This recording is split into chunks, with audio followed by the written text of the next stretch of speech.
suck. You're being a whiny little bitch. Dude, I threw my cat out of the room forever ago. I tried. She's a little shithead. Like, she's perfectly content any other time.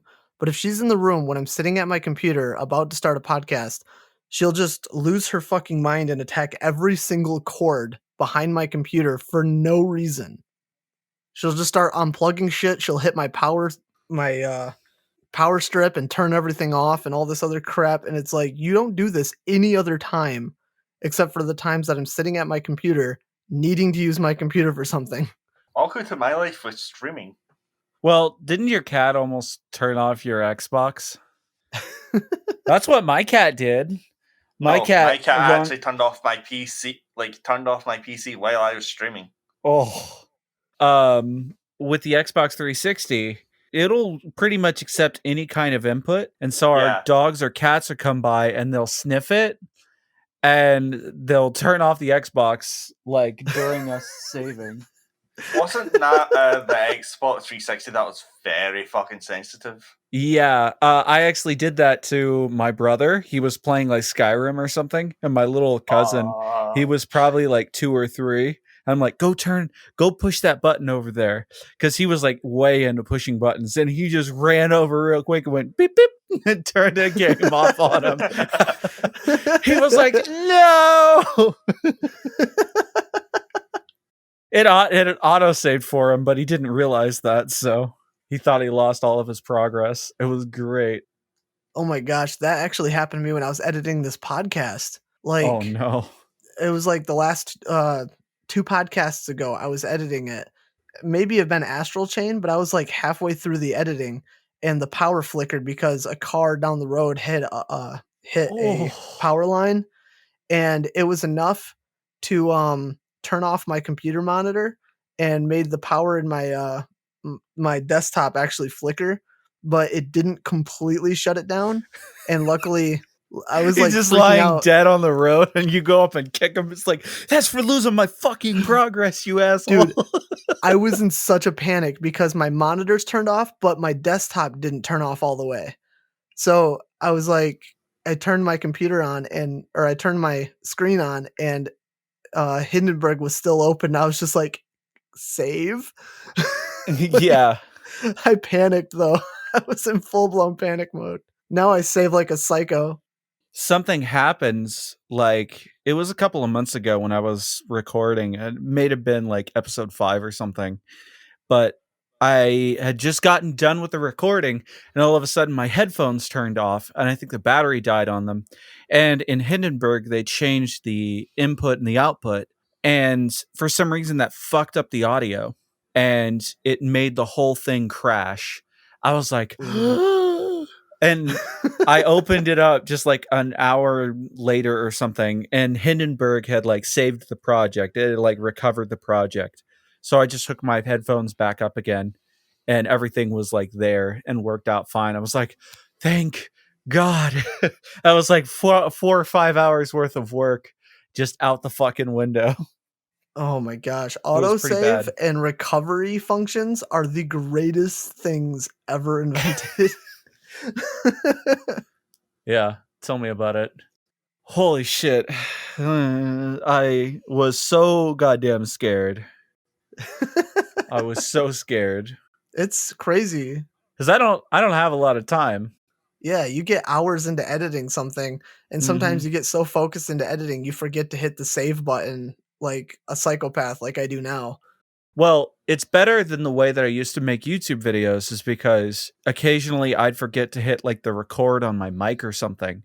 And when you do like a 2-hour game or something and you don't hit record on the mic, and then you go back to edit and you realize you don't have that recording, you're dead inside. You literally just lay on the ground and writhe in pain. I am like editing my YouTube videos. There's so many times where I was editing it and something like I go to move something on the timeline and the program crashes, and you just die inside because you're like, I didn't save like 10 minutes ago, but I made so many edits within that 10 minutes that I have no idea what I cut out, what I moved, all the stuff that had moved around, and your heart just sinks and you just have to walk away for a while. Yeah, you got to go get an ice cream cone or something because you Yeah. just die. The worst thing that happens to Logan since you stream is that your cat shuts off your computer, but that's about it. Yeah, but think about it. He shut it off while I was playing Pokemon, and I didn't save in a while. Oh. Oof. Yeah. Yeah, And I now use a I speed feel up the button a pain. lot. Oh. Oh, that hurts. That sucks so bad. I can just feel that. That's so painful. That was like when I was playing Undertale for my channel. The videos are gone at this point, but I was playing Undertale for my channel, and I'd gotten really far into the game. I had actually almost finished it, and then something happened on my hard drive where I had to. I was trying to get my computer to work, and my hard drive, everything was basically gone, and Steam didn't save the game like files for some reason. I don't know why. Usually it does, but it just erased everything, and I had to start from the very beginning. I had to play almost the entire game over again just to get up to the point where I was, so I could continue the video series. Oh Was my it genocide gosh. or a pacifist? Pacifist. I did not do genocide. I refuse to do genocide run on Undertale. I never will because Flowey asked me not to. Oh, you still should, because Sans will make you eat your own ass.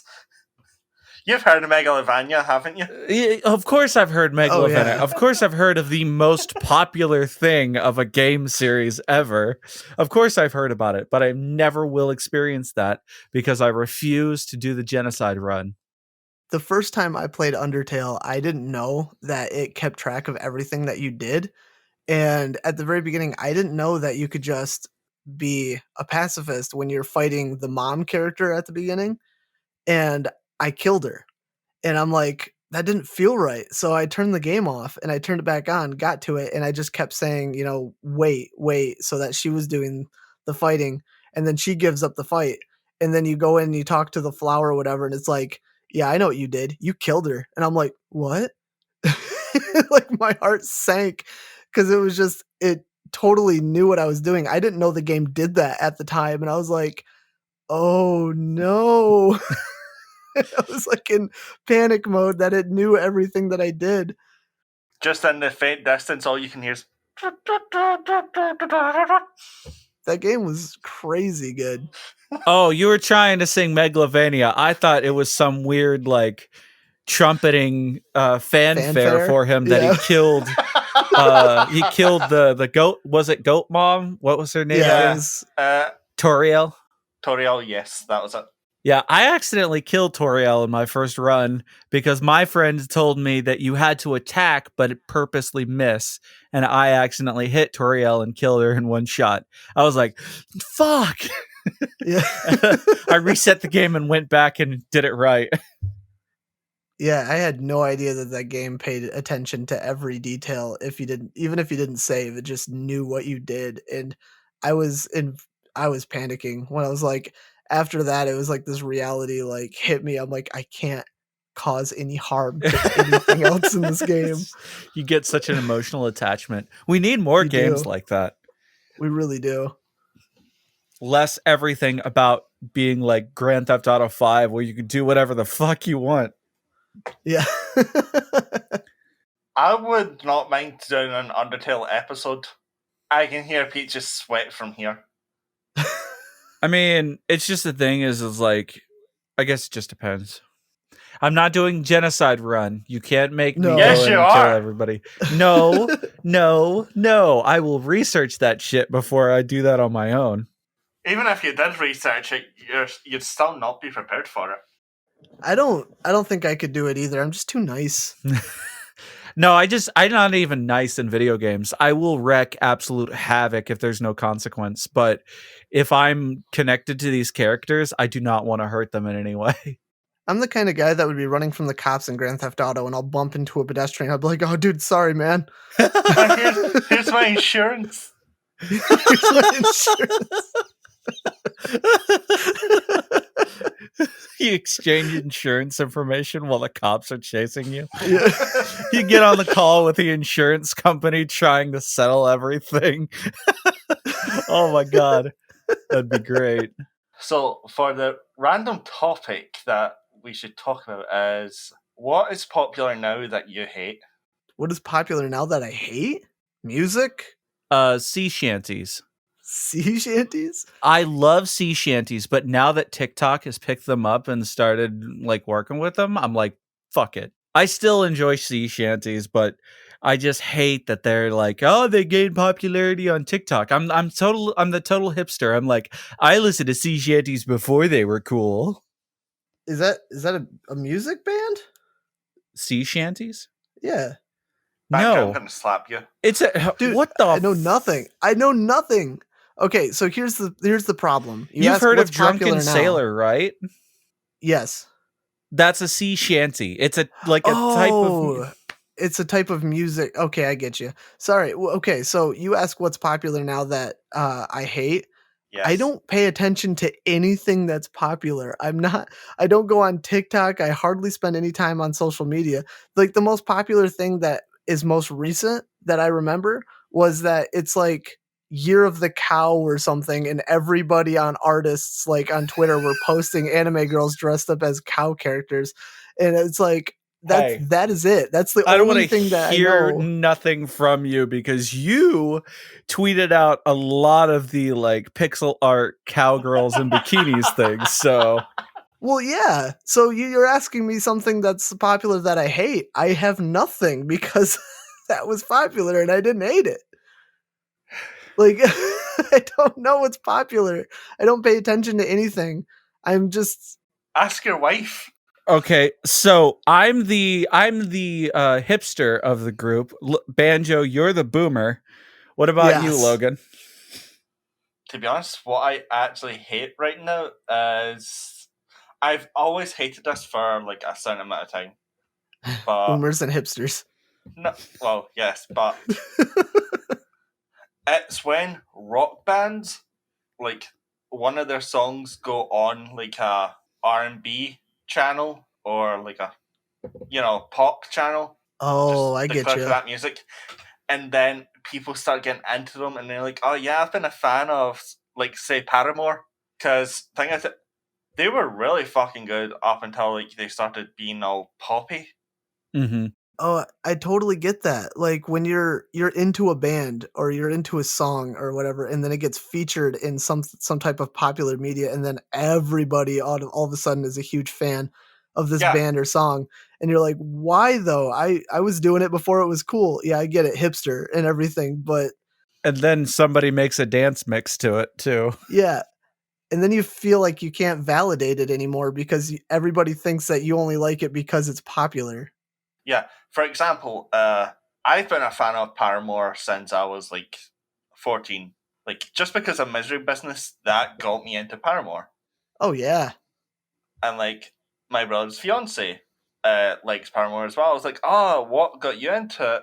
Like, was Misery Business, Ignorance, stuff like that? She's like, what are they? And like my head just melted. She only likes like poppy shit, like Still Into You and stuff from that album, and it annoyed the ever loving fuck out of me. Or like the stuff that they did for Twilight. Yes, but Linkin Park also did shit for Twilight too. Now, I do like Supermassive Black Hole from the Muse. I think the one thing that happened to me was I was a huge fan of Rammstein, the band Rammstein, Yeah. back when I was like playing Call of Duty, or not Call of Duty, but like Counter I Strike have for the the original Giga. Xbox. You have the pussy. So what is the Yeah. problem? I don't know why it's Italian in my mind. I was super into Rammstein. But then it got featured in like the movie Triple X with the song Du Hast or whatever. And then everybody got crazy about Rammstein. I'm like, but I liked them way before it was cool. And I'm not even trying to be a hipster. It's just now I mention Rammstein to somebody and they're like, oh yeah, that band from Triple X. Yeah, I like them too. And they're like, why you do this to me? Oh, yes. There's only one song that I'm glad got popular again because of Resident Evil 2 mods, and that's DMX X Gonna Give It to You.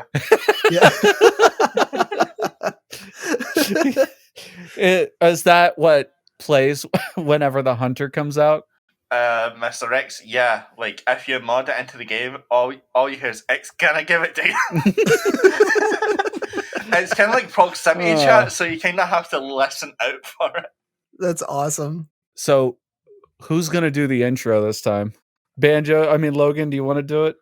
Can I take a drink of juice first? My throat hurts after laughing hard. Suck a damn dick. Before we start, there's a nut, like, staying on that same subject. I hate it when, like, something that isn't popular gets shown on, like, a popular brand.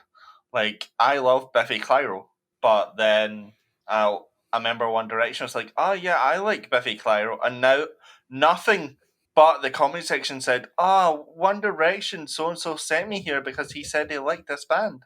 Oh yeah, I've that's happened a lot. For those who don't know what Biffy Clyro is, they're like a soft rock Scottish band. Like, they sung Black Chandelier. They also did a good few songs on the Transformers franchise. Have you guys ever heard of steam-powered giraffes? No? Have you guys ever heard of Feet Bukkake? No. Okay, steam-powered giraffes is an a cappella group where the entire band dress up like robots, and they basically they play that in their characters. Any of their music videos and stuff, they move like robots and stuff, almost like those street performers that you see dressed up in all silver and stuff. And I was super into their music for quite some time, and then I went to an anime convention where they came to that anime convention and played a concert there. All of a sudden they became really popular among this anime group, which is not wrong. It's perfectly fine. But it became this thing where anytime I mentioned them, it was just, oh, you only liked them because they came to that anime convention or whatever. And it's like, no, I was literally listening to their music like 2 years before that happened. And I was like beyond starstruck when they actually showed up at the convention. I was like, holy crap, this is awesome. They deserve to be more popular. But then it just became that thing where anytime I mentioned them or I played a song, it's just because they were at that convention, even though I knew about them for like 2 years beforehand. And I don't know. I highly recommend anybody look at them, listen to them, go onto their like YouTube channel or whatever. I have to say that because their music is fantastic. And I would really like for them to become more popular. They're really good music, good boys. Plus there was one time I was at the anime convention, they were signing autographs, and I was dressed up as Shiny Umbreon in this outfit. I was cosplaying Shiny Umbreon. Yeah, edgy. Oh yeah. And one of the band members actually saw me dressed up, and I wasn't even in their line or anything to get it. I was just walking by, and he jumped over the table and ran over to me, and he's like, dude, you're Shiny Umbreon. That's so cool. I'm a huge fan. You look awesome. And of course, I froze up. I didn't say anything. I was just like, thanks. And then he ran back over, and I started freaking out because here's this band that I really like, and they came running up to me to tell me that they liked my outfit. It scared the shit out of me. All right, we're ready to start this bad boy. Yes, introduce us. Yes. Hello.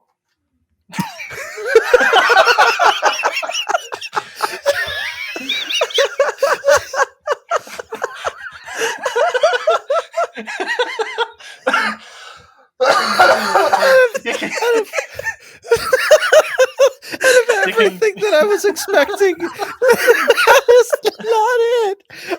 Oh my god. As you can tell, my brain just flatlined. Hello, and then cut. Okay, let's go. Yeah. But yeah, welcome to Joysticks and Lunatics, where we're just a bunch of lonely people who live in a basement that you don't have to know about. I'm not in my basement. But you're naked. No, I'm not.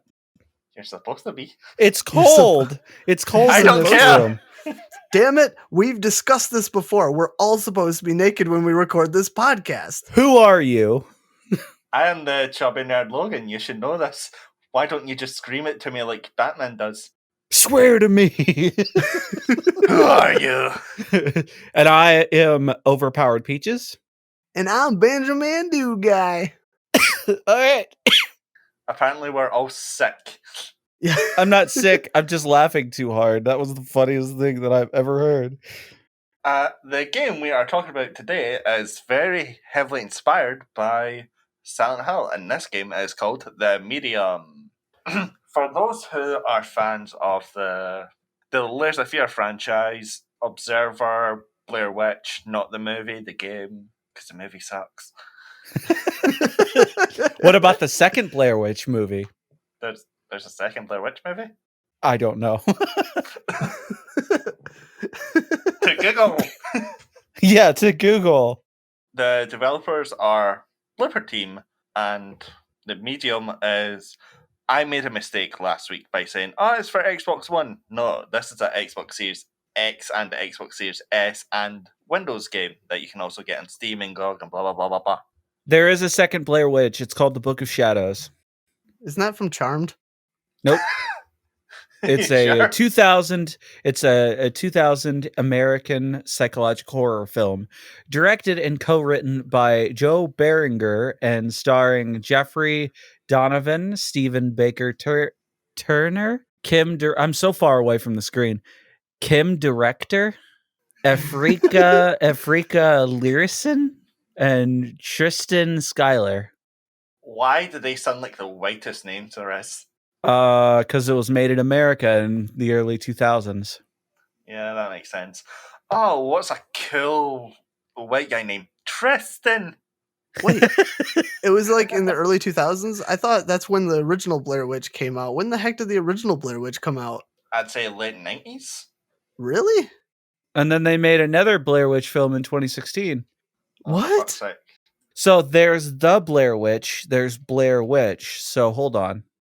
Okay, so it's the Blair Witch Project, which was 1999. Damn. I was 10 years old when that movie came out. Holy crap. What is this, like the Fast and Furious franchise, where it's like Fast and Furious, Too Fast, Too Furious? Too Fast, Too Furious. Okay, continue on with the game, The Medium. Yes, back to The Medium. We got way off track.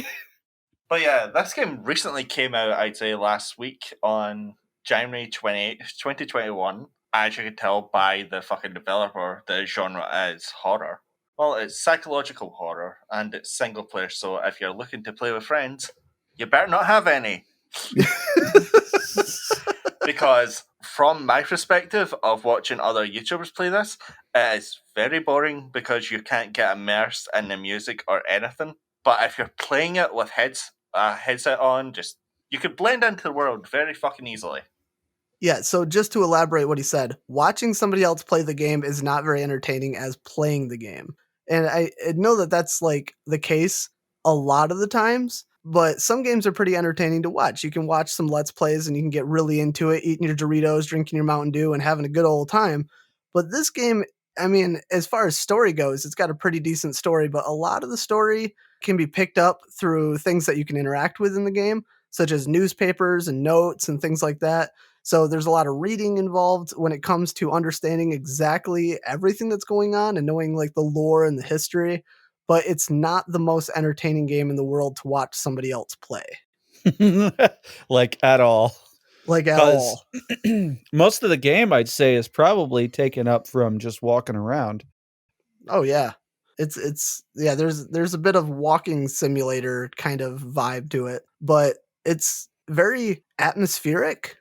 So it's got a lot of stuff going for it as the player. Like Logan said, putting on headphones and playing this game is like the best thing, you know, just letting yourself becoming completely immersed in the game because it is very atmospheric and it is very fun to get really involved in it. But that's not something you can really do watching somebody else play. I mean, you can watch somebody else play, throw on some headphones if you want, do a gameplay video where there's no commentary or anything. Get out your gamer fuel. Yeah. Get out your gamer fuel. But you're not gonna have as good of an experience than actually playing this game. Yeah, like you can just tell this game was heavily inspired by Silent Hill, by the atmosphere, the music, even the fucking camera angles. Oh yeah. This game, if it wasn't for the story being so good, this game wouldn't be worth it. I'm just going to say that from the get-go. Honestly, because it is priced at like $50, and honestly, for the length of time you play in, which is about 8 hours, to me, honestly, that doesn't seem like really worth it. Like, I would have expected a much more gameplay going on. So the way I kind of do it is I balance, like, I know that people can't go to movie theaters nowadays, but typically a movie theater ticket, to watch a movie is typically between $10 and $12. So in a movie is on average an hour and a half. So, or hour and a half to 2 hours. I'll say 2 hours for the average of a movie length. So I like to I like to use that as my base for my entertainment value. So as long as if I spend like $13 or $12 or something on a game, I expect to get at least 2 hours of fun out of the game. So on that aspect, um, it's okay, for the amount of time that you're going to spend on the game versus how much you pay. But there's like no replayability. And from what I can tell, if you are really good at puzzles and you can get through this game in like 5 hours, 8 hours is spent actually looking around, doing some exploring, trying to figure out what you're doing. But you can actually complete the story if you're pretty decent at what you're doing in this game in like 5 hours. So the price versus the amount of time you're going to have to spend in the game doesn't seem very good in my perspective.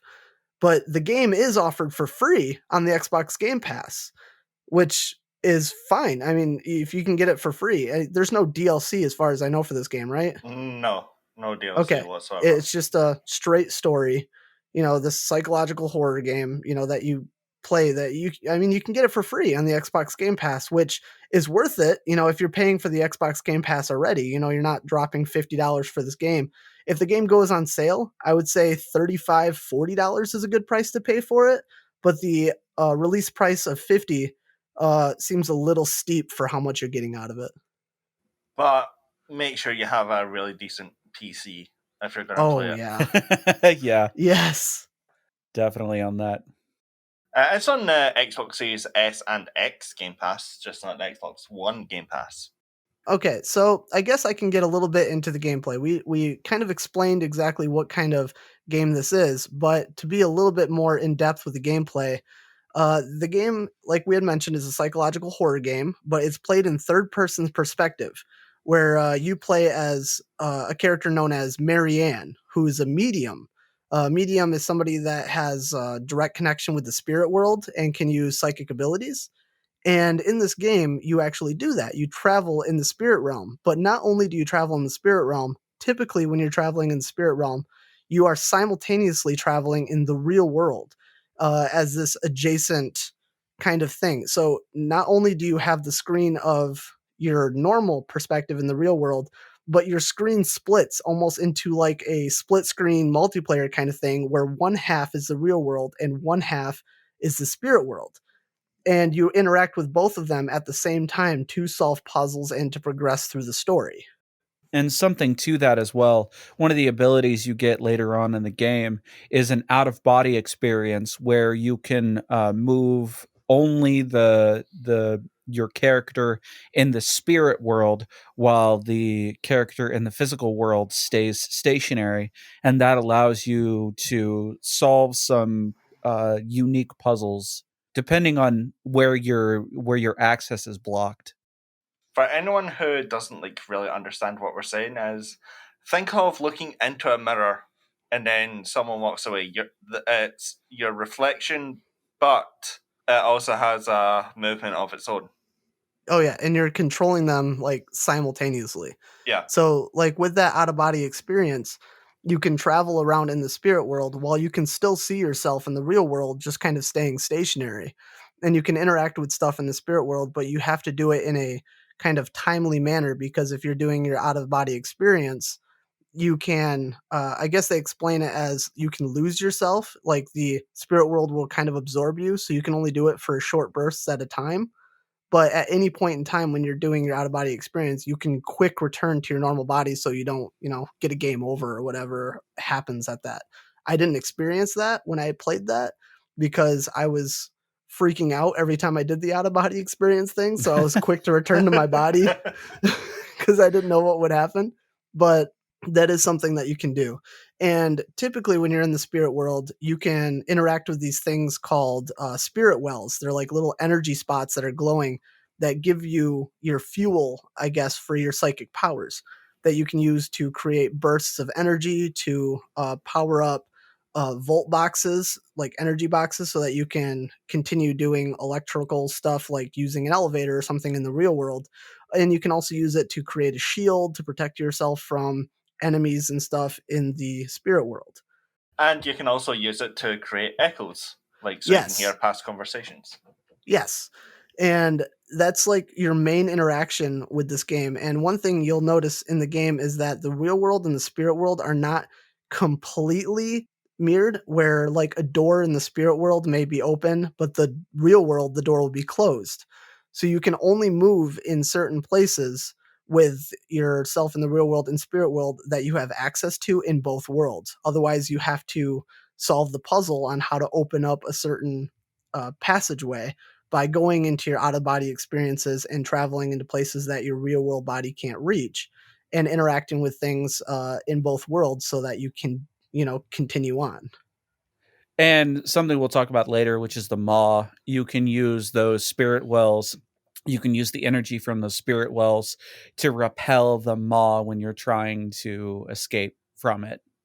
So you play as the character Marianne, who is a medium that used to be an orphan and was adopted by a morgue owner named Jack.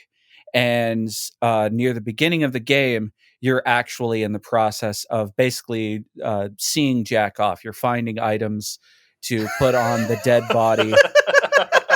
Yeah, whatever. Sorry, continue. Are you guys good? Are we gonna be immature here, or we're gonna continue on? Okay, so anyways, you're seeing him jack off.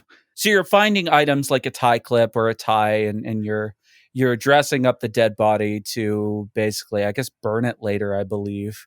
So, which is ironic because Jack was the morgue owner. Like Banjo said, you'll find a bunch of different items and you'll sort of piece the story together as you find these items. And there's a lot of different stuff that you can do with these items going through the story. Uh, After you basically, get the body ready to be burned, all of a sudden the lights start flickering and some dark shit goes down. And it's actually Jack's spirit that is still there in the office, and you speak to and interact with him until you finally help him pass on. And after you do that, Marianne gets a call from a mysterious man named Thomas who knows about her abilities, agrees to help her sort of figure things out as long as she meets him at this weird location called the Niva, or it's spelled Niwa, like the Niwa Resort, which is an abandoned workers resort in Poland. What did we say that this place was? Because I never could figure it out. It was like What what I teamwork believe resort? Yeah, what I believed it was essentially where companies would bring their team members to this resort as kind of like a team building thing where they had like a hotel and all this other stuff where they had meetings and team building exercises. Essentially, what this was, it's like a getaway for companies, I believe, not just like a standard And family also, getaway. I'd also say it as a family getaway as well, but if they had like money. Yeah. So employees would bring their families and stuff for these team Yeah. building things, so their family could go around and enjoy all the stuff at the resorts while they're working with their company and everything for team right. building. And I think, like what Logan said, other families could as well go to this place just to enjoy the festivities and stuff like that of the resort. But I think its main purpose was for companies to have their own little team building getaways. Like a networking or synergy sort of event. Yeah, It is kind of a weird sort of area because it's kind of like way out in the middle of fucking nowhere. Like, so it's a little strange to be like sending people off to this area, but where no one can hear you scream. exactly. Yeah, but wasn't this since I got close, like farther in the game than probably both of you, this Niwa resort was around for a good amount of time.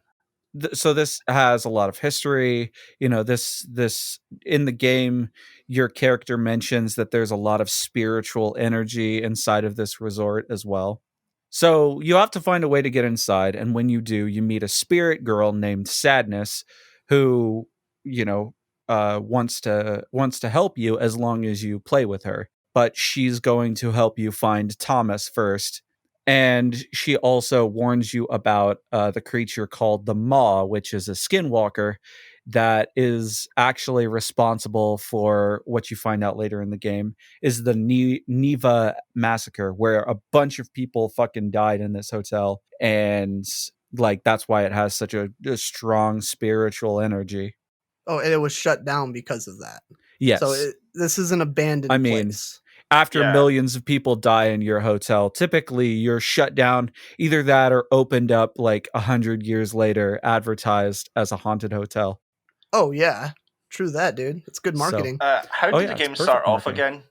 Like the cutscene, it was a little girl being killed at a So lake.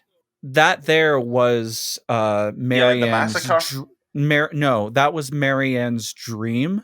It was like a vision of a girl being shot at around a lake. Yeah, it all starts with a dead girl. Yes, that was it. I know exactly what that is about, but we can't say it because we don't want to spoil the ending for anybody. Yeah, Yeah. for sure. There's a lot of twists. There's a lot of interesting twists to this ending. And if you want to figure out what those are, you're going to have to play the game. Oh, for sure. Yeah, we don't want to ruin it because this is a very story-driven game. Like we said, there's not a whole lot of playability, like replayability to this because once you know the story, you've played the game, you know the story. There's not like a million different endings that can happen in this game. Yeah. But So- for all we know, there could be multiple endings. No, not. I don't think there are. Not from the research I've done.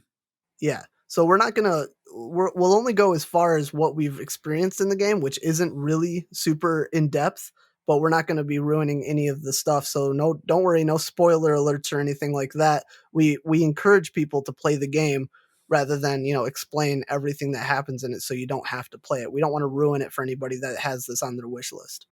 But that basically covers the story. So, Logan, you want to tell us a little bit about the history of this game? Yeah, funny enough, this game was actually supposed to release on like 2012, which is actually very surprising because it was supposed to release for Xbox 360, PlayStation 3, and Wii U. Because didn't the Wii U release around that time? Like it was trying to get popularity. It was around that time, yeah. Yeah. That was before it was considered a dead console, Yeah. which is unfortunate. What did it die in, like 2014? Oh yeah, it died rather quickly. It only had like a few years of life in it before they just stopped supporting it. Yeah, the Wii U came out near the end of 2012. Wow. Like, I think they tried to release. They released Breath of the Wild on the Wii U as well, but it was still a dead console at that point. Oh man, this would have been really cool. Like if it got released on the Wii U, like because the TV could be like real world, and then like the screen on the Wii U handheld could have been like the spirit world. It would have been pretty interesting. There could have been a lot to that. Yeah, there could Yeah. have been a lot to that. To be honest, you saying that, Banjo, actually made me like really think about that. But it would be pretty fucking, annoying because you'd always have to look at your TV screen and then down at the handheld screen. Yeah, I can see that. The Wii U had a lot of potential for what it was as like this dual screen console. It just stinks that there wasn't a whole lot of support for it, and due to the hardware of it, not being very powerful, that not a lot of companies could take advantage of the hardware. So Yeah. that is a bummer. It would be kind of cool if another console like that were to come out, or if they could do something like that, where something like the Switch or whatever could Bluetooth or wirelessly connect to a smart TV, and you can do something like that. I could see that happening in the future. Well, they But are making yeah. a Switch Pro. that is true. So as far as I know, it's true. It seemed like there's a lot of credibility to that. It'd be cool Yeah. if that was one of the things that it did. Do you think they delayed the release of this game until Resident Evil and like Silent Hill gained popularity again? No, I honestly think because what they had mentioned before for the release of it is that they wanted this game to be a rather powerful game. So the game is 4K initially. They had a lot of high hopes for it, and for you having to go into two different worlds, this whatever hardware you're running this on has to manage basically playing two games at once visually. I think that the hardware at the time just did not have the technology they wanted to make this game as pretty as it is. All right, because what I was thinking was because Silent Hill was basically dead at that point because PT wasn't announced yet, Yeah, PT wasn't a and thing. Resident Evil around that time was dying, for I'd say, because Resident Evil 5 and 6 were terrible. Yeah, I never played them. I heard that they were kind of poorly received. They really were. But yeah, that's just what I was thinking about. But yeah, Lower Team, the developers, are an independent developer company based in Poland. And as you know, as I've said before, they're responsible for Layers of Fear 2, Observer, Blair Witch, blah, blah, blah, blah, blah, and probably other games that I have forgot about. I think that's it. I think that pretty much caps them off. They're not the newest team. I mean, they were originally established back in 2008, and considering the amount of time that goes into creating a game, I think that's a pretty good roster of games they have under their belt so far. That is true. But it would have been such a pain, like creating this for say Xbox 360, PS3, and Wii U, then reworking on the models to get them more, crisp. Oh, for sure. Like it'd be kind of like a unreleased remaster of an unreleased game. Yeah, knowing that they waited and for as long as they did for this game to come out, I think the game is definitely going to do far better now than it would have back in that time. Yeah, for all we know, the music and the voice acting could have been composed like back then, but it was just like on a waiting stone. Oh yeah, very possible. Yeah, for those who are Silent Hill fans, Akira Yamaoka, the composer for those games, is a composer for this game. Like he created the music, and I cannot remember the singer for this, but yeah, she has a really amazing voice. Like it's very soothing, and it kind of makes the music seem so surreal. Oh, singer is Mary Elizabeth McGlynn. Yes, that was it. Thank you. But yeah, as I was saying, like the music for this is it kind of makes you feel lost in some way. The only way I could put it is say that you close your eyes and try to like relax to this music. It just make you feel like you're stuck in that world, not the real plane of existence, but the spirit realm. Oh yeah, like we had mentioned before, the game is very atmospheric, and they did a great job with the soundtrack to portray that. Because you play in this game as Marianne, and you're all alone, in this place, except of course the spirits that inhabit the spirit world. As far as the real world, you're alone at the beginning of this game, and it does a really good job of portraying that sense of loneliness. Yeah, like sometimes during cutscenes of dialogue, you can see from both perspectives of like her speaking in the real world and in the spirit realm. And sometimes it is funny watching her just talk in the real world because she is talking to nothing. Yeah, she's just hugging and interacting with nothing. Yeah. Yeah, but basically the visuals are different in each realm. Like the character may look the same, but it's a different color palette. Like there's more white on your character in this dusky apocalyptic looking realm, aka the spirit realm, because it's mostly like a browny orange. It's very bright for something that's supposed to be like, death. And then the real world is dark, navy blue, gloomy. Yeah, you can tell that they draw a lot of inspiration from Silent Hill because the spirit world, there's like a lot of decay, and everything. And even though you're in an abandoned building and the building is all broken up and whatnot in the real world, it's still broken up and everything in the spirit world, but it just there's a lot of decay and what looks almost like, blood and stuff like that. There's a few like spirit world plants that add to the ambiance, but it just looks like it's just completely taken over by nature and whatnot. Like Yeah. in Silent Hill, when you go in between the two worlds, it's very reminiscent in both of those worlds because of the lonely atmosphere and the sense of decay and kind of post-apocalyptic atmosphere that it portrays in the spirit world. Not to mention like the moths. Oh, the Like, moths. yeah, I'd say the moths would kind of signal a butterfly effect, because as you've seen, what happens in that world happens in the real world as well. Even if there's a hole in the floor in the real world, but there isn't a hole in the floor in the spirit realm, or vice versa, you still have to avoid that hole. Yeah, and I really like that. It definitely adds a lot to the elements of puzzle solving, knowing that you can only follow a path that you can do in both of those realms. When Marianne has those kind of, it's almost like a spirit break. She has this almost like headache kind of thing that triggers her to appear in both worlds. And at that time, you have to be careful, where you're moving around, and the game won't let you move in certain places unless you can do it in both of those worlds simultaneously. But then occasionally you'll snap out of it, you'll go back to just the normal world. And sometimes there's moments where you're just traversing through the spirit world.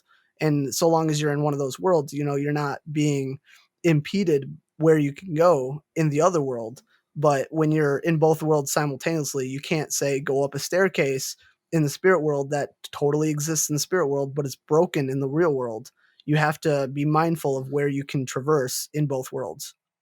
Well, I was thinking, do you think one of our eyes can see the real world and the other kind of, the spirit realm? That would be pretty cool. Kind of like a split vision. Yeah, and that would definitely explain a lot because unless she's seeing both worlds at once, that would be pretty trippy Because for somebody. as she said, like even through the dialogue at the start, because she's talking to someone at the start of the game. We don't know who. For all we know, it could be like self monologue, but she is talking to someone, and she explains that she exists in both realms and doesn't at the exact same time. Yeah. So your brain cannot focus on two things at a time. Your brain has to only focus on one. You can only give your attention to one thing. So there are elements of the game where you're focused on something. You can see both screens, both the real world and the spirit world, with the object you're interacting with, but you have to focus on one or the other. It's a literal mechanic in the game where if you want to interact with something in the real world, you have to focus on the real world. You have to press a button, it'll make the real world bigger, and then you can interact with whatever object you have. Oh yeah. So that's probably something very similar for this character. They're cognizant of the spirit or the real world, but their focus is on one or the other, depending on sort of what is relevant. Because, like you said, sometimes the stairs being broken is going to be more relevant, Oh, for sure. Plus, this place has been like empty for decades, just by the plant life, the moss, the decay. The game is we had mentioned is in 4K resolution, is like kind of how it's meant to be played. It can be played of course in lower resolutions, but the game is beautiful. The graphics are really nice looking, for it to be this abandoned place with decay and everything. They did a really good job of making this game, beautiful for what it is. And one thing we should mention is that the animations for the characters and stuff, those are all done through through motion capture. So it's not just, standard animation practices in order to make these people, these characters move in this game. So like we had mentioned before, it's when they originally announced this game back in 2012, they waited until the technology was good enough. And I know that me and Logan kind of had some difficulty playing the game. Not that the game wouldn't run, but especially when it's split into two worlds, with the computer that I was running on at the time, I didn't know that it was such a high demand game. And the game looked fine when you were just traversing the real world and stuff. But when it split into the two perspectives, the graphics definitely took an impact because of that. Yeah, you So got this, framey. yeah, it got really framey. The resolution had changed, so whatever you're playing this on, whether it, you shouldn't have any problems playing this on an Xbox because it's meant for that hardware. But if you are playing it on a computer, you're definitely going to want a decent, I don't want to say like decent computer, but like we said, we were able to run it no problem on there. But a higher end like graphics card would definitely be preferable And for a get more game of RAM. this. Get yourself Yes. more RAM. Oh yeah. So I have 32 gigs of RAM. yeah. This thing was not able to play as easily as you think. Yeah, this game is a higher end game, so definitely Mhm. you're going to get a better immersive experience playing this on a higher end system or on an Xbox Series X or S, uh, rather than like something low end. If you have like a brand new starting gaming desktop, this game's probably not going to look as gorgeous to you and is not going to play the way it's meant to be played. So we should probably mention really quick that this is meant for higher end PCs if that is what your platform is that you're going to play this game on. Even if your computer isn't really high end or anything, the game is still playable. Don't let that deter you, but you may experience some graphical inconsistencies. Yes, and like say half a second lag. Yeah, there might be some lag depending on what your specs are on your computer, but the game doesn't require a lot. It's not like a Call of Duty game where you're going to be running around shooting a bunch of people where lag is like the worst thing that could possibly happen ever.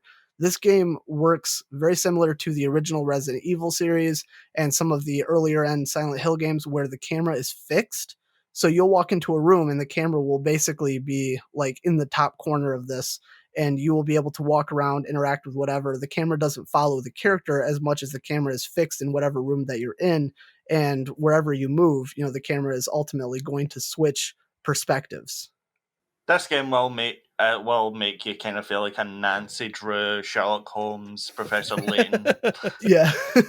Yeah, especially with one of the, I'd say, puzzles where you have to turn back time on the clock, and then for some reason the time in the spirit realm reverses. Oh, Yeah. I like that. I really Yeah. liked that part. Because you just see the world like change around you, and it looked like the farther you go back in time, the more lifelike and the less decay it was.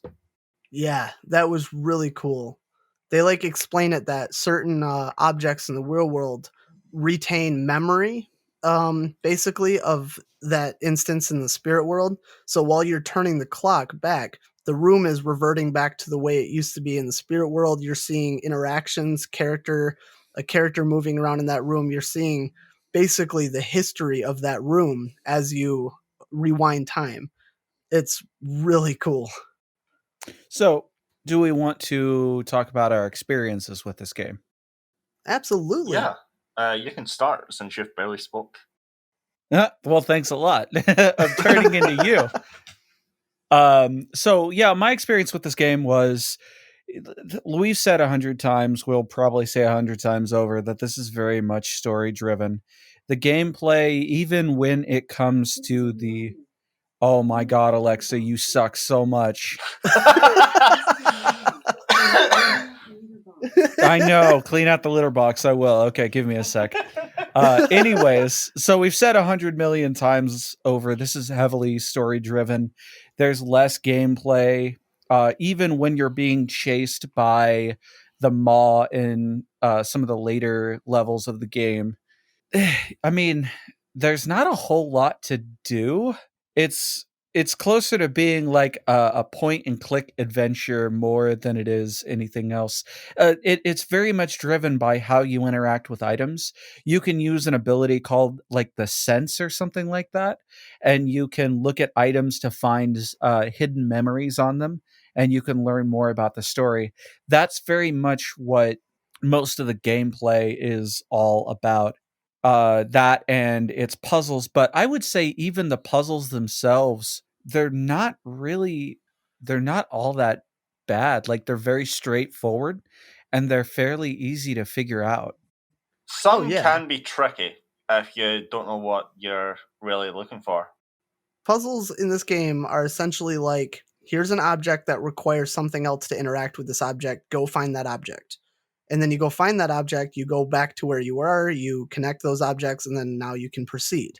That seems to be like the main basis of the puzzles in this game. And I'm naturally an explorator of, however you say that, person, where before I do anything with the main quest, I am going to explore. I'm going to understand my space. Like, what is over here? What is over there? And I found that there's a lot of items that I needed that I found before I actually needed them. So, yeah. because I just explored so much and I looked in everything that wasn't what I knew was the main story. And that's how I got through most of this game. Even the intense parts where you're running, like, it really isn't all that bad. Honestly, with this game, it does excel at its story. Like, it's interesting, it's engaging, it's something I want to go back to, like, but it does not have the replayability. It's not a game that you play for replayability. When it comes to its price, I do not know if I would really want to pay like $50 for a game like this, unless it offered more in terms of like engaging gameplay. Honestly, for a review, for a rating, I would give it probably a 7.5 out of 10. It's a great story, but there's just not a whole lot of gameplay involved. It's something I could watch. It's not so much I can play. Oh yeah, this game would do great as a movie. Or definitely a would. series. Yes. Could be, Or as a yeah. series. That it would be an interesting like investigative series or like that sort of thing. Who wants to go next? Banjo? Yeah, sure. I did enjoy the game as far as I've gotten to play. I didn't get a whole lot into the game. I'm terrible with puzzles, so I'm glad that the puzzles were pretty straightforward in this game. There was a lot of exploring, but the game also kind of hinders exploration to a degree because it is fairly linear for as far as that I've played. So it puts up a lot of walls in your way until you, of course, complete whatever puzzle is necessary. And that makes sense. They don't want you being able to just run around all over the place.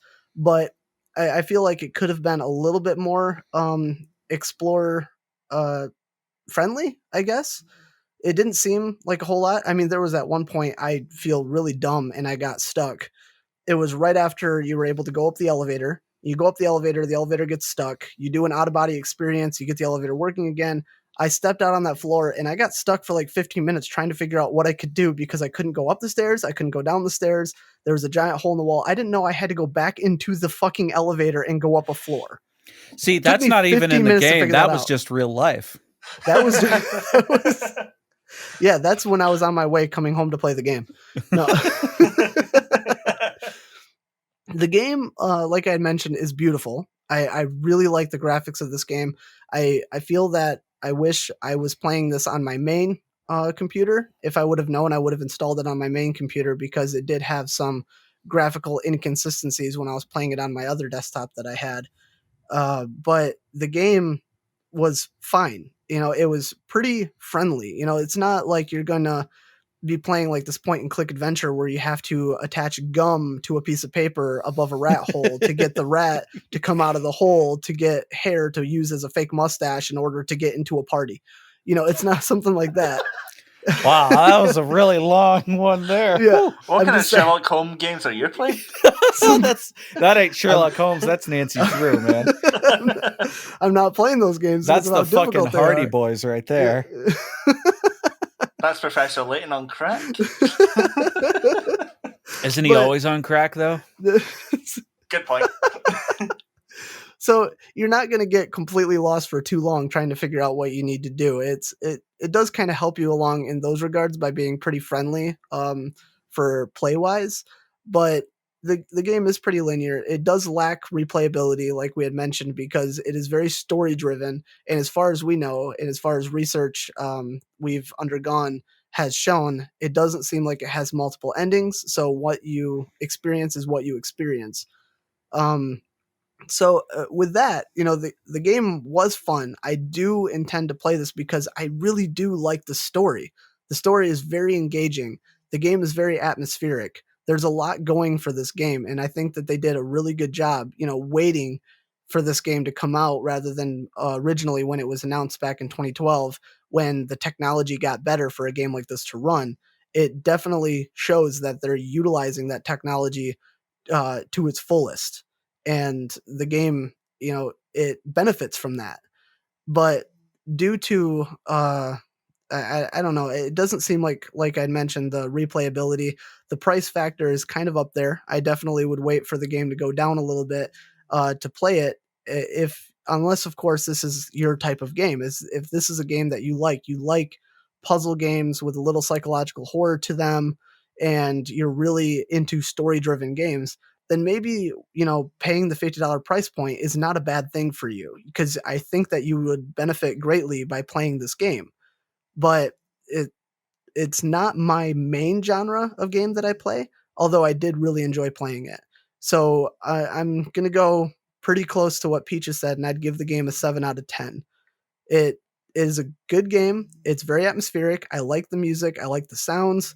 I like the graphics. It's really good, but it's got a fairly short story if you know what you're doing, and the puzzles are not that difficult to figure out, unless you're me and you can't figure out how an elevator works.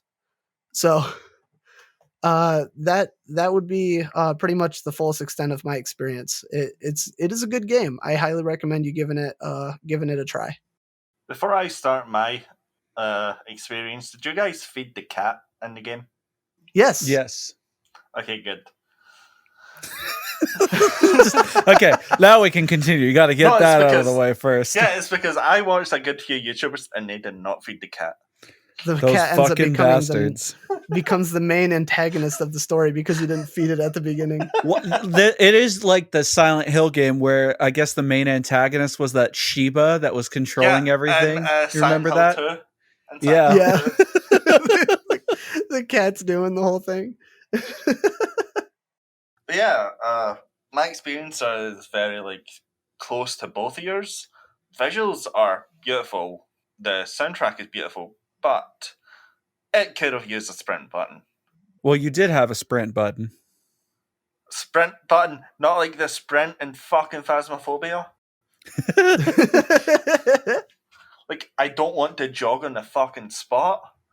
I Dude. actually like to, get to cars a bit better. Like at the start of the game, when you're outside the Neva Resort, you go explore the street, the car park. It would be nice to, not jog like you're a 60-year-old woman. Just get in the car and drive it smash right through the hotel. No joke, I forgot there was a sprint button. I swear to God, if I didn't find the sprint button properly, I'm going to cry. But yeah, there's one thing we did not talk about, and that was the masks. Oh, the masks. Yeah. Yeah, I found them to actually be very fucking cool. For those who are wondering what we're talking about, they kind of look like the drama and comedy masks, but with a more less emotional look. Like you imagine wearing a clay face mask, but it's just white, no pupils, no open mouth or anything. But you can those who are wearing the masks can see and speak to you. Yeah, they're the spirit people. So your main character doesn't wear the masks, but anytime you interact with the spirit world and you talk to anybody that exists in the spirit world, they're wearing these masks. You don't see their actual faces. Yes, and you can also, in my experience, you can also find the masks just randomly lying about. I did not notice that. I actually found it when I was just walking up and down the corridor in Spirit Realm. I wanted to try find everything, so every place I went to, I was like, okay, what I call it spirit vision. Spirit vision? The sixth sense you're talking about, just to try find hidden items. Oh, your insight.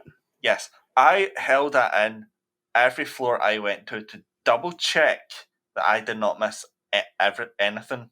So I was always like doing that. Every place I went to the point where I spent a good half an hour just like I stuck something on my keyboard just to, keep it down. Just so I can explore. And that's how I actually found it. Like, and also like I love the dialogue you could find in the echoes with the phone calls and like sometimes the confessions of people, because as we said earlier, this is a kind of resort, but the reason why I said like families with quotation money could go is because okay, I'm gonna say a little spoiler. There's a old gentleman there, and I think he's very sick, and he has this lover, and I think he divorced his wife at the time, and his wife found him and killed them both. Oh damn! Is that through those memories? Yes. Yeah. So certain objects have these memories that you have to interact with, and you have to move the joystick around in order to get the memory to basically fall into the right place to play them. And that's one of the things that you find is that there's an older man who seems to be like in love with what it seemed to be like a nurse. And then another time you find it, he's actually like old and he's in a wheelchair and she's kind of like taking care of him. Is that the one you're talking about? Yes, that's the one I'm actually talking about. Okay. There's other stuff to that, like you could hear phone calls and shit like that. Or the shoe. Like right when you get into the hotel, you find a shoe next to a briefcase that has been knocked open, like a suitcase that had a bunch of stuff strewn about. And you find the echo on the shoe, and it's just people screaming and running. Like, funny enough, if you actually go back to the shoe later on in that game, it has more dialogue. Really? Oh, that's cool. Yeah, it's really fucking stupid, but at least in this game, you can go back to the like beginning area of the hotel to try find new things, because like from my experience, I went back to older areas because like you get new abilities, and like, well, it's not really new abilities, just like your instinct kind of like kicks in more often, and you kind of see more shit. Also, that's pretty cool. The mall that Peaches was talking about, like, I'm not sure if you two got scared by it or like felt creeped out by it. Felt a little creepy. It reminded me of Pan's Labyrinth. Fair enough. But if I didn't grow up watching like the Hellboy movies or reading the Hellboy comics, I'd say it looks like the fucking Angel of Death from Hellboy 2, The Golden Army. Yeah, that's true. Yeah. Like, the exact mold of its head, just the Angel of Death didn't have the, like, the crevices for the eye holes, but the Angel of Death did have eyes on its wings. This thing just screams at you to not look at it, and then when you look at it, just like, And to anybody that's like into Magic the Gathering, which I used to be into a lot, a while ago, they had Phyrexian cards, and it looked very reminiscent of the aesthetics of the Phyrexian people or creatures from Magic the Gathering. My rating for this game would be 7.5 out of 10. It's a really good start for the Xbox Series S and X franchise for it to be their first exclusive game, as it's not for PS5. But yeah, I'd say this is a good start compared to, the start of the Xbox One with Sunset Overdrive and Rise. Yeah. Good game. Yeah. Yes. It is very good game. Intermission? Mini vodka. Directly shoot it into my veins. Shoot it in my pee hole. Oh no. Vodka into my pee-pee.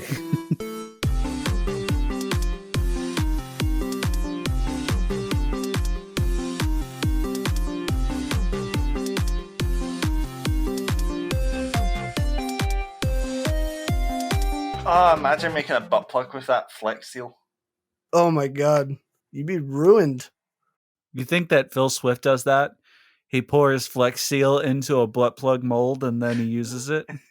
He just rubs it all over his body until it hardens into a gimp suit. Phil Swift here, and I haven't shit in 2 months.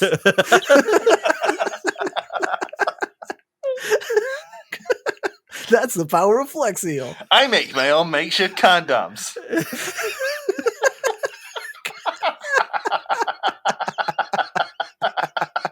He's probably got like a 30-inch cock that he just dips in the Flex Seal every day. That's how Magnum condoms are made. He just Flex Seals his wiener and then just rolls it off, packages it, and sends it to Trojan. Like, I've seen the ads of him, like, putting a boat back together. I could just imagine him be like, I refixed my fleshlight with a bit of paper and Flex Seal. You think this Flex Seal can fix this broken tank? Watch what it does to my marriage.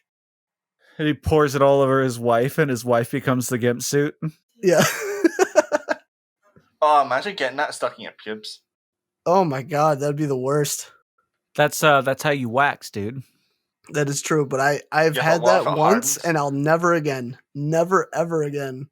That is too much information. It's too much information for me.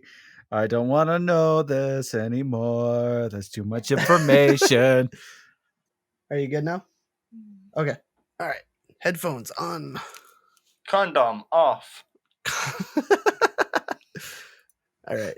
Flex Seal ready. Phil Swift here to fuck your wife.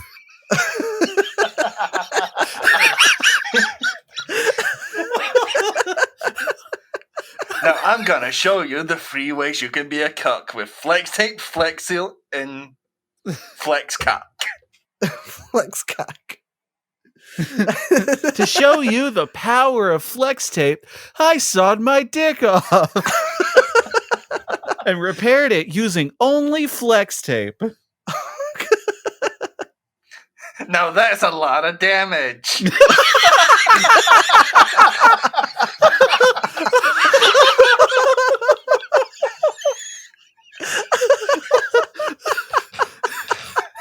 Oh my god. Oh no, what a draw. Phil Swift as a fucking medium. Well, Phil Swift, I guarantee you, he's not a medium. He is definitely a large. Oh, that was a dad joke. That was. Holy crap. That was such a dad joke, wasn't it? I'm not even a father. Yet. Did you say yet? I said yet. Oh man, the medium wasn't that good of a game, but we played it anyways. But the question is, what are we going to play in the next podcast? We will be discussing the game called Alan Sharp. If you haven't heard of it, it's an indie game by Mischief Studios. It is a first-person mystery horror game that actually is not released yet. It's planned to be released on April 29th of 2021. However, there is a demo available on Steam that we will be taking a look at. So we'll be discussing what we have done in the demo and whether or not the game is on our wish list for its future release. So the game description on their website, it says, get into the shoes of Alan Sharp, a private detective in the 1970s, retired and shattered due to the mystery of a beloved one. A single call by an old friend takes Alan back on his track, leading you to a small town where a boy was butchered. Jesus. You didn't expect it to go that dark. It got really dark. But yeah, I was able to get in contact with the developers of this game, so that's how we are doing it. So if there's any indie developers out there that want to get an opinion on their game, even if it's just a demo format with an hour or so of gameplay, get in contact with us. Or at least send an email so I can contact you. And we'll be on the lookout for some semi-popular, some maybe not so popular independent games that we'll be looking for.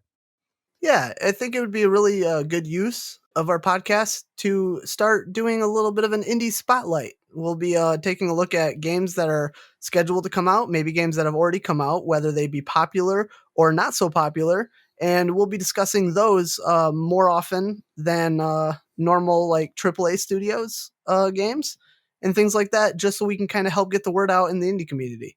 So this will be the first game that we're going to be taking a look at that kind of falls into that category. I know we've played a couple indie games on the podcast before, but this one we actually did get in contact with the developers, and they seemed rather enthusiastic about having us talk about this game. Now, just a quick mention, just because we contacted the developers and they were enthusiastic about us checking out this game, that does not have any impact whatsoever on our opinions of the game. We will be talking about the game in our actual opinions. We're not going to be praising the game unless the game deserves to be praised. We'll be looking at all features of the game, whether it be audio, graphics, gameplay, and things like that, and giving our open and honest opinions as to whether or not you should take a look at this game, if this is going to be an anticipated game on our wish list since it hasn't been released yet. So don't worry, we're not going to be, I guess, what's the term, selling out by any means, but we will like to give these games an honest go and see if they're worth playing. I'd happily sell out if Capri Sun sponsored us. Pacific Cooler. It's my favorite drink ever. No, it's gonna be like My Pillow, and it's gonna be Casper mattresses and stuff.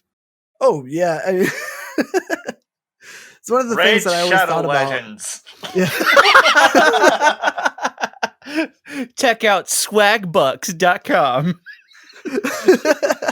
You want free V-Bucks? But you're gonna want to do it anonymously, so check out NordVPN. Okay. So we've talked about this. We've talked about this game. What would you say our predictions are for this bad boy? Like, there's not much of this game out there apart from a few screenshots shared by the developer on their Instagram page. But from my look of it, it is very Edgar Allan Poe inspired. Like, you can tell it's heavily gothic. Yeah, so this isn't actually released until April 29th, looks like. Right. Yeah. So, we will be, or I will talk it over with you two, be doing an episode for the full release in the future. So maybe for the full release we can do a stream on it. Yeah. Oh, that would be really cool. I would like to do that. We talk about the demo and then we do a stream. Yeah. And I know that we just played like a psychological horror puzzle game, and this kind of falls in the same genre. But we wanted to give it a little bit of a look because it looked rather interesting. Keynotes to differ from the medium is that this game is a first person rather than third person without a fixed camera. You know, you'll be actually moving around in first person and solving puzzles. The game focuses on exploration, puzzle solving, survival, and apparently has an open world investigation. So that'll be kind of nice to see just how linear the storyline is in comparison to like the medium or other games of this genre. So I'm really looking forward to seeing how this game plays. It looks rather creepy. And again, as I had mentioned on the last podcast, I don't do very good with horror. So we'll just see exactly how well this game goes for me, for sure. But I'm actually looking forward to playing it. My predictions on the game is it's kind of really hard to give a thorough prediction on the game since we'll only be playing the demo. But I plan on making sure that the demo is fully played and fully explored. I want to make sure that I get every bit out of this game that I can before its full release, just so I can have a really good idea of what this game has to offer. My biggest worry is me going to be chicken shit, and whenever the first jump scare comes out, I'm not going to be able to actually play through the damn thing. So, oh, dude, I am playing this game with lights on. I am so lights bad with on, horror. everybody home. Yep. Yeah, so that's my biggest thing. I do love puzzle games. I do love these kind of psychological horror games, but if it's because I get frustrated with these types of games sometimes. If I die by the monster 100 times and I can't figure out what to do, I can easily get frustrated. So, AKA me when I can't get a game to work. Yeah. Yeah, like Devour, which funny thing is Steam is like, hey, you remember this game that you've got? You've got 0.6 hours on record. Yeah. Yeah. I keep on getting updates for Devour like every fucking time I turn on Steam. But it just doesn't run on your computer? Yeah. Like, I can get it to run. It's just like when I try join people, it just doesn't work. So that was my predictions of the game. Logan, what are yours? It's gonna be good. But to be honest, we can't really say anything for it yet, as it's just a demo. It's not out yet, and to be honest, it's not a very popular game as of yet. So, Yeah, from what I've seen from the screenshots, it looks really fucking good. it does. It looks pretty good, actually. One thing I just wanted to make mention here.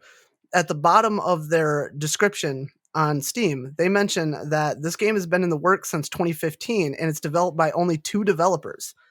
It's made with 0 external funding, so it doesn't have a Kickstarter or a Patreon or anything like that. It's completely financed by the team behind it. And apparently they have been making this game just for their love of game development. So that's really cool, you know? So they don't have really any marketing as far as I know for this game. So they've just been developing it and then they just threw it up on Steam all willy-nilly. So it'd be kind of nice to get the word out if this game actually is interesting to play. So yeah, you guys want Scottish insult? Absolutely, yes, give positively. us that bad boy. Stick it right up my bum. I don't know why I'm into bad boys right now. Okay, this one is an insult that was sent to Donald Trump on Twitter. You wispy-haired, leather-faced, bob-eyed, huffy wee fuck bumper. That's so many words, but I wish I could memorize all of them. Oh, you guys will, starting from now.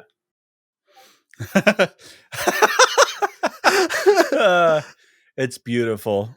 We don't get political on this podcast. I know, but it's still a funny insult. Yeah, so it's not an insult that needs to be directed towards Donald Trump exclusively. Because I'm deeply conservative. Logan is like super hardcore, like libertarian, and Banjo is like. What? I don't know what they words mean.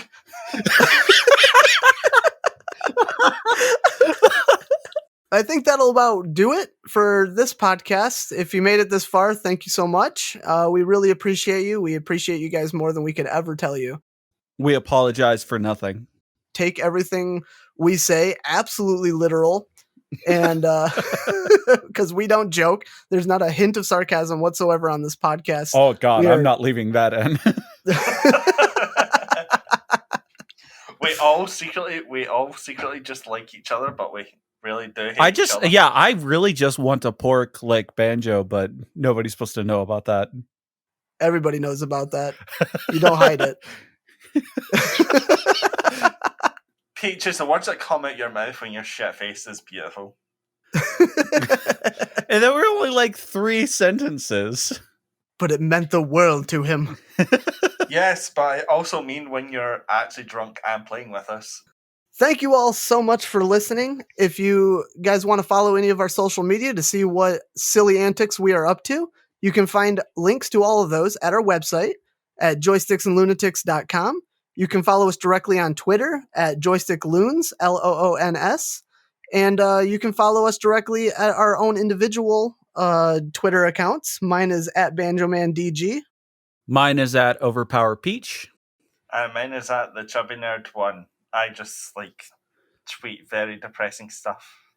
If you are an indie developer and you like what we do here on the show and you want to give us a go and see if whether or not your game is talk worthy, I guess you can contact us. There's a contact page on our website at joysticksandlunatics.com. You can also send us an email at joysticksandlunatics at gmail.com. You can get in contact with any of us individually on any of our Twitter accounts. Just go ahead, hit us up, and we may feature your game on the podcast. Just keep in mind that just the standard stuff that we talk about on here. And if you don't want any of your games around what we typically say and the jokes that we say, yeah, associate with some really raunchy stuff that we say all the time. Yeah. So keep that in mind when contacting us. But yeah, that'll about wrap us up on this one. And we'll come back next week with our review on Alan Sharp, the demo, that is. I'm excited. I'm actually pretty excited, too. All right, thanks, everybody. Thank you. Bye. Bye. Bye.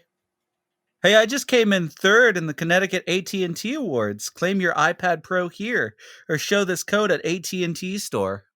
The fuck's that AT&T song? I'm rich.